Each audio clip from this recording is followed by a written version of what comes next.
Alright people, so today you're gonna learn how to make this dancing smoke only in Blender with the new fluid and smoke simulator Mantaflow. Let's create a new file and I'm gonna open my tutorial file. Okay, so I only have a blank file here, so if you have the default scene, whatever, just click A and then X to delete everything. Okay, nice. First thing we're gonna import is the actual dancing model, which I downloaded from mixamo.com. I'm gonna provide the link in the description, but if you want to change like the dancing whatever, you can go to mixamo.com and pick whatever model you want.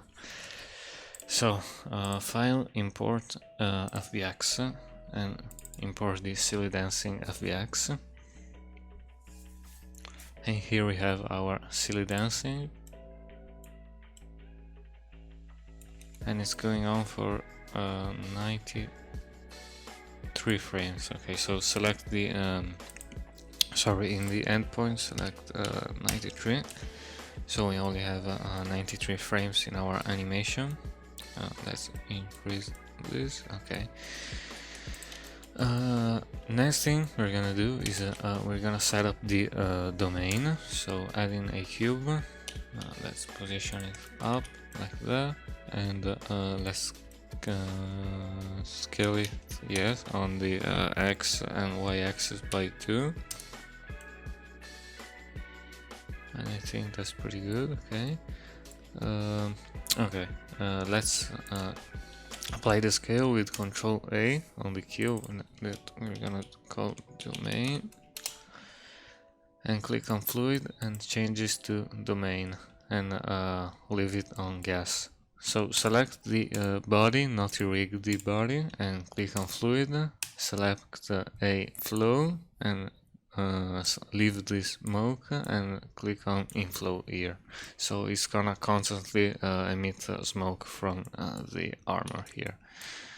Okay, let's give some initial velocity, I think. Yeah, let's set this to 0.5, and we can set up a modular type here under the cache and select a folder to save our cache. Just gonna create a new folder, this is my tutorial. Okay, and I think I baked it at like 200 or 300, I can't remember right now, but you know, you want a pretty high number here, because the arms that are gonna move are like so tiny. So if you like set this to 20 and just bake the data, the resolution is so low that you can see almost nothing. As you can see, is so blocky, so this looks awful. So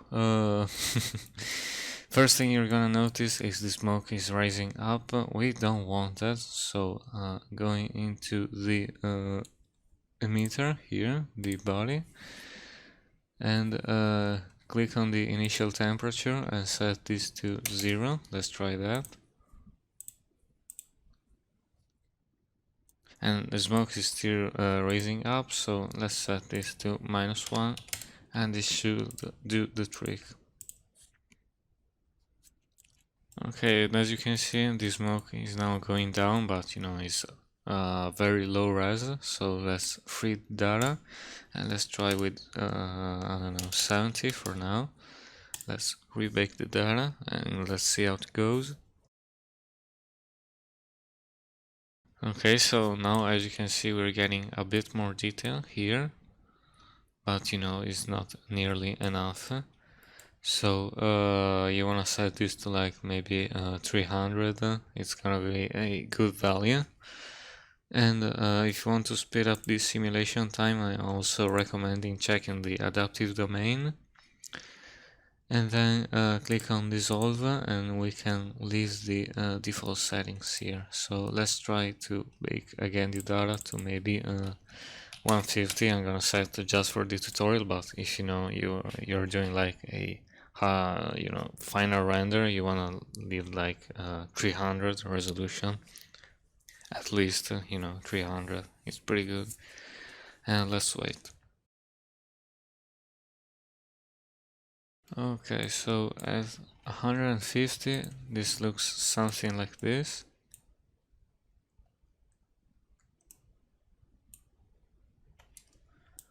Okay, so maybe we need to change some dissolve settings. Let's free the data and reset this to maybe 80. And as you can see, we have this time slot here, feature, whatever. If we set this to a lower value, this smoke is gonna appear like it's gonna disappear faster. So let's try to set this to 50. Okay, let's hope it doesn't crash. Okay. Control S to save, because you never know, and click bake data.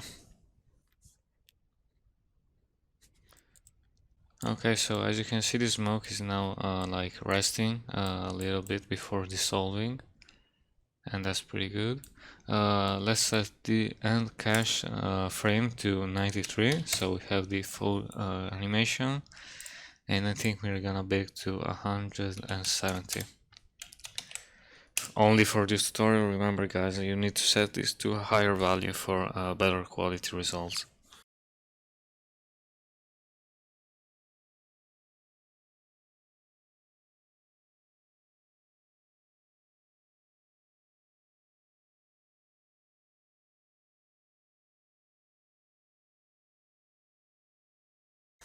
Alright, so this took like less than 5 minutes, and as you can see we have some pretty good results.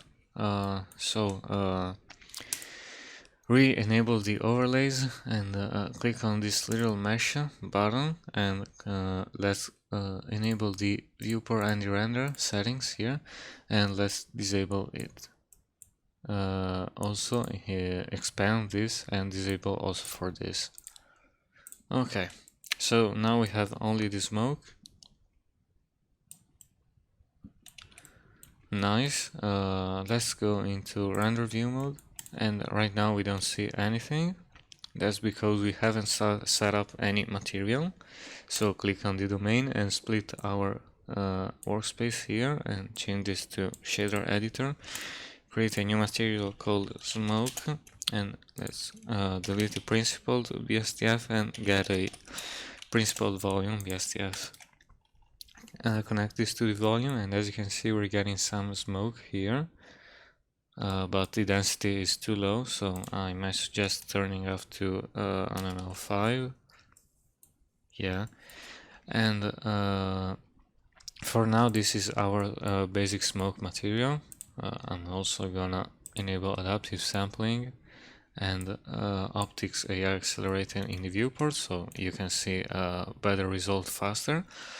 And let's add a quick background like in my other videos. So scale the plane by 3, even less. We don't need all the space. Go into edit mode, select these 3 edges, extrude them up, and select the middle edges here, and click on N. Go into item and main bevel weight. Set this to 1, adding a bevel modifier, change this to weight, and maybe the steps to 50, and let's increase the size. So we have this nice rounded background. Let's shade smooth and also turn up this. Okay. So if we go into random view mode, we have nice background behind our smoke. Okay, I think it's time to light this smoke. So what I'm gonna do is collapse my shader editor and Open up another 3D viewport, and I'm gonna disable the toolbar by pressing T and change this to render view mode. So now I can see the smoke as I work. That's really helpful. So re-enable the overlays, and let's just add a light, area light. Okay. Let's increase the power to maybe 30. Let's raise that light up and set this to disk and maybe increase just a bit. Okay, and this is our top light. Shift D to duplicate it and right click to cancel the movement. Going into the top orthographic view and G to grab it and move it away. Double tap R to rotate with this awesome trackball and point it to the smoke and change this to 100. And also Shift D and move it away and re-rotate this light, and this should give us some nice background lighting. And maybe set this to 30. Okay. Now we need to set up some materials, and also let me quickly rename our light. So this is our key light, and this is our fill light. Let's select all those 3 lights and move into a new collection called lights, and enable these pointer icons and disable it for the lights so we can select them and change the settings, and that's really helpful. So maybe before setting up the material, we're gonna position our camera, so Shift A and in a quick camera, and then Control Alt and numpad 0 to snap it to the view. Press 0 on the rendered view and box select only our camera with Control B, so we render only the camera perspective. And let's change this to maybe a 25mm. And into the object info here, select 0 on the Y and also on the Z rotation and also on the X location. So the camera is fully centered now. Let's zoom in a bit by pressing G and middle mouse click. Let's go down a bit. Let's raise the rotation, and that's pretty good, I think. Maybe we wanna set the smoke material a bit thicker, so under the density go to a 10. Yeah, this should do the trick. Okay, and as I promised, we're gonna set up some basic materials. So select the background.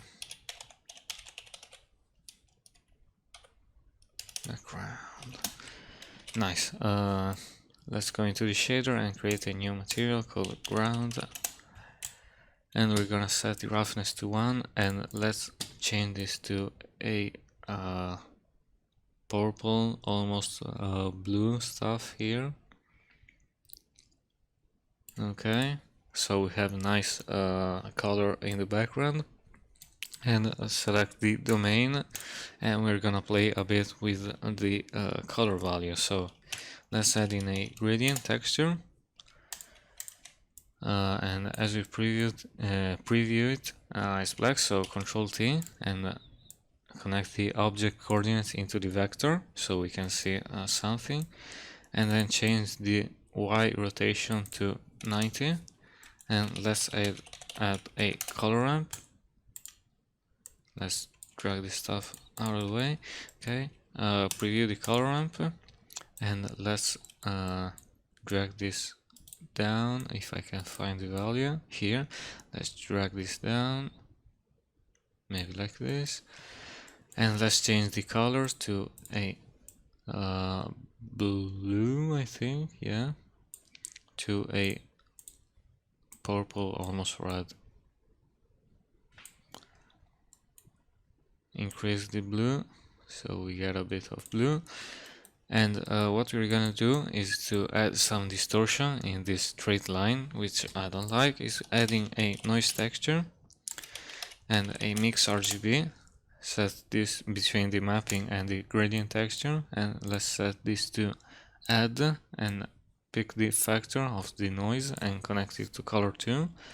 Let's preview the noise, and as you can see, it's blank like the gradient texture before we added the mapping. So let's also add the mapping. So we get some nice distortion going on here, and that's pretty good. So if we connect the color into the color now, we should see some pretty nice color.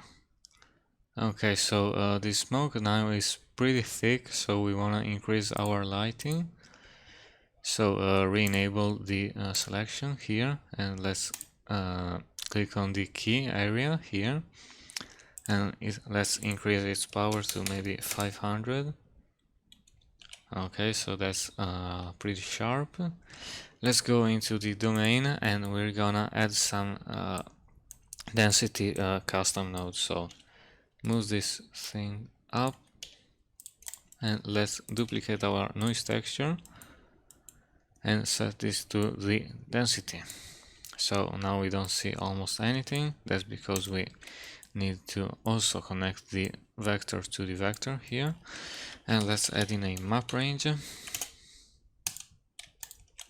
Let's connect this to the density, and let's increase the from minimum value and also to minimum.